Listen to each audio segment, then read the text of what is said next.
Good morning students. Last પીરિયડમાં આપણે L2 એક conversation 1 જોઈ ગયા. એમાં હવે આજે આપણે કન્વર્સેશન 2 જોવાનું છે. લાસ્ટમાં આપણે ઘણા બધા ઇમોજીસ અને એક્સપ્રેશન જોયા હતા ફેસના, કે કયા ઇમોજીસ કયા એક્સપ્રેશન આવે છે કયા લાગણીઓ માટે.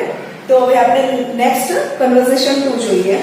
જુઓ, એમાં કેરેક્ટર્સ આપ્યા છે સાક્ષી અને રીના. જો conversation. Sakshi, Do you want to go out for dinner tonight? શું કહે છે સાક્ષી રીનાને? એવું પૂછે છે કે શું તું આજે ડિનર કરવા જવા માંગે છે આજે રાત્રે? તો શું કહે છે Reena? Sure, it's a great idea. What would you prefer? તો શું કહે છે? It's a great idea. અહીંયા અંડરલાઈન વર્ડ આપેલો છે. તો સાક્ષી કહે છે હા રાખો, કેમ નહીં, આ એક સારી આઈડિયા છે જવા માટેની. What would you prefer? તને શું ગમશે? સાક્ષી રીના જે છે સાક્ષીને પૂછે છે કે તને શું ગમશે ડિનર માટે. તો સાક્ષી કહે છે well, what do you think of Punjabi food? તો સાક્ષી કે એને પૂછે છે, સાક્ષી રીનાને પૂછે છે કે તું પંજાબી ફૂડ વિશે, એટલે પંજાબી ખાવાનું છે, પંજાબી ડિશ, એના વિશે શું વિચારે છે? તો રીના શું કહે છે? I love it, but sorry for today. But sorry for today. એને શું કહ્યું કે મને બહુ ગમે છે Punjabi dish, I love it, પણ આજ માટે સોરી. તો સાક્ષી શું કહે છે? It's okay. In fact, it's a bit spicy and heavy. તો શું કહે છે સાક્ષી? It's okay, ચાલે, કેમ કે આ જરાક તીખું પણ હોય છે અને થોડું હેવી પણ પડી જશે. તો રીના કે what about ગુજરાતી ફૂડ? તો રીના શું કહે છે સાક્ષીને કે ગુજરાતી ફૂડ, ગુજરાતી ડિશ વિશે શું વિચાર છે તારો? તો સાક્ષી શું કહે છે? Oh, I like it a lot. મને બહુ વધારે ગમે છે Gujarati food. I like it a lot. સાક્ષી કહે છે કે મને બહુ ગમે છે Gujarati food. Reena, so do I, and I know a nice Gujarati dining hall, Aditya. તો શું કહે છે રીના કે તો ચાલ કરીએ. અને મને એક ગુજરાતી હોટલ જે હોલ છે તે મને પણ બહુ એક હોલ છે ડાઇનિંગ હોલ જે મને ખબર છે એના વિશે. નામ શું આપે છે? આદિત્ય. તો સાક્ષી કહે છે yes, we visited it once. તો શું કે હા, આપણે એકવાર ત્યાંની મુલાકાત લઈ ચૂક્યા છે. It is indeed wonderful. It is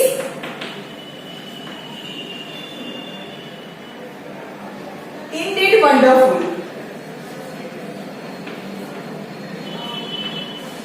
કે ખૂબ જ વન્ડરફુલ અદ્ભુત હતું. Let's go. ચાલ તો ત્યાં જઈએ. તો અહીંયા ફ્રેન્ડ્સ આપણું સેકન્ડ કન્વર્સેશન પૂરું થાય છે. હવે ચાલુ કરીએ conversation number 3.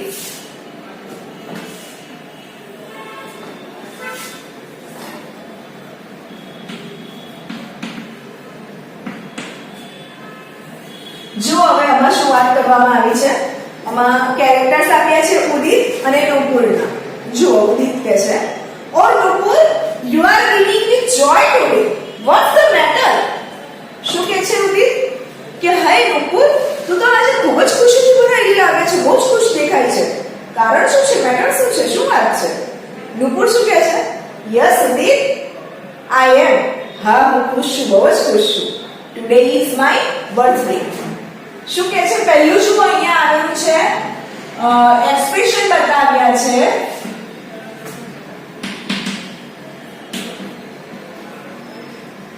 Underline word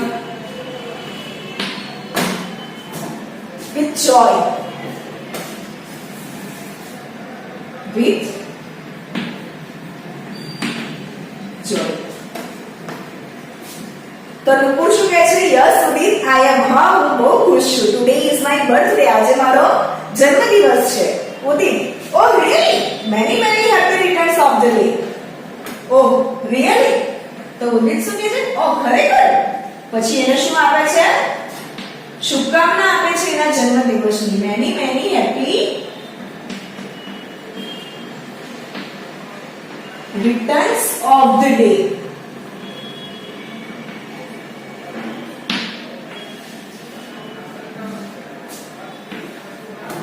Nupur, thank you so much.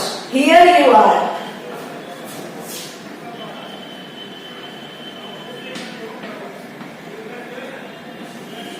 Thank you so much. Here you are. કે તારો ખૂબ ખૂબ આભાર તું મને અહીંયા પર મળી ગયો એના માટે. તો ઉદિત શું કહે છે? Well, what about celebration? ચાલ સારું. પણ ઉજવણીનું શું છે? સેલિબ્રેશન શું છે તારી birthday? Nupur, it is there. Come to my home at 6:30 p.m. We will have a party and a great fun. તો શું કહે છે નુપુર? કે ત્યાં છે મારા ઘરે છે. તો તું કેટલા વાગે આવજો મારા ઘરે?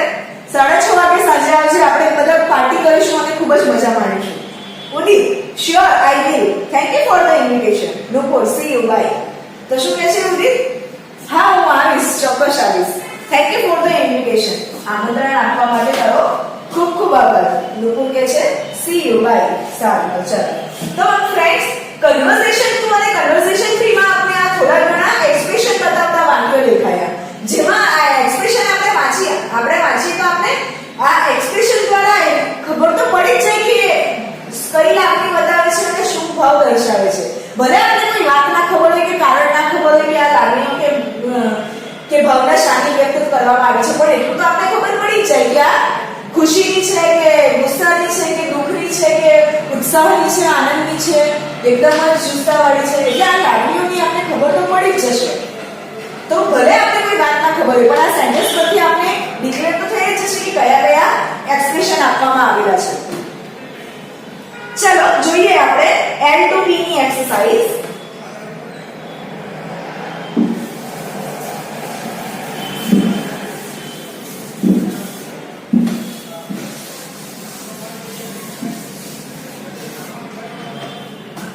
એના આપણે ત્રણ કન્વર્સેશન જોઈ ગયા. હવે B ની એક્સરસાઇઝ જોઈએ. શું આપ્યું છે? Read aloud the underlined expression in conversation 1, 2, 3 and note down some more expression like them. તો આપણે અહીંયા જે હું હમણાં એક્સપ્રેશન લખેલા હતા એ એક્સપ્રેશન જે કન્વર્સેશન 1, કન્વર્સેશન 2 અને 3 ત્રણેમાં અંડરલાઈન આપેલા છે કન્વર્સેશન. તો આપણે શું કરવાનું છે? રાઇટ ડાઉન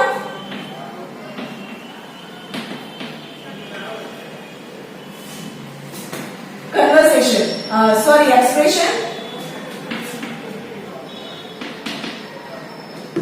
expression અહીંયા expression લખવાના છે in conversation 1, 2 and 3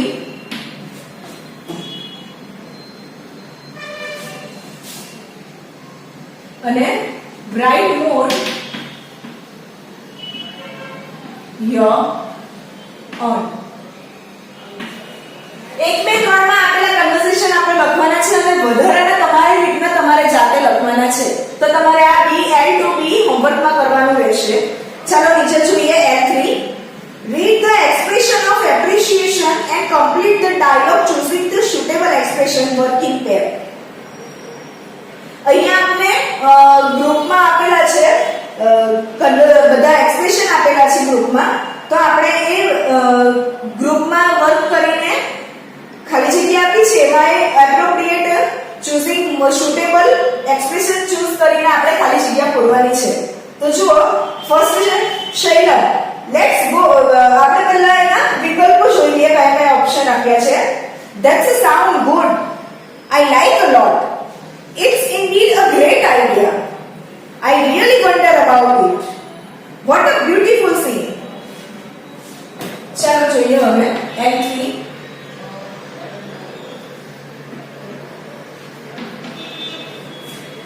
Read the expression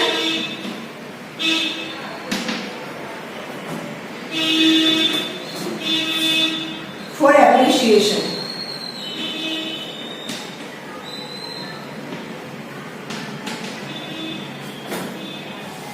And complete the dialogue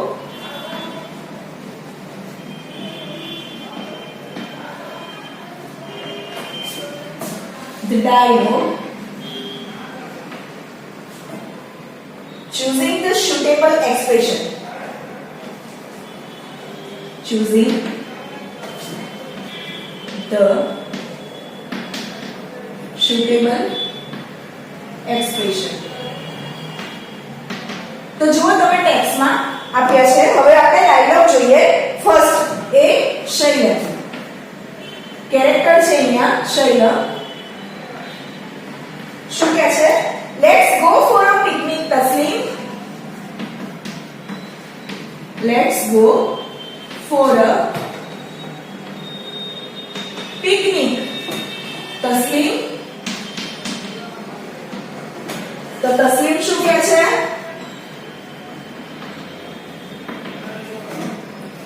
That sound good.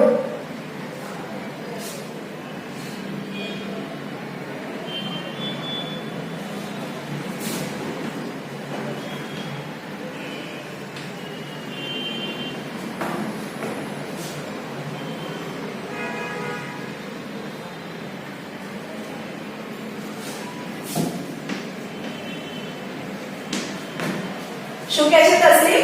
કે એક સારો વિચાર છે, સારું લાગશે, ચલ પિકનિક જવાનું.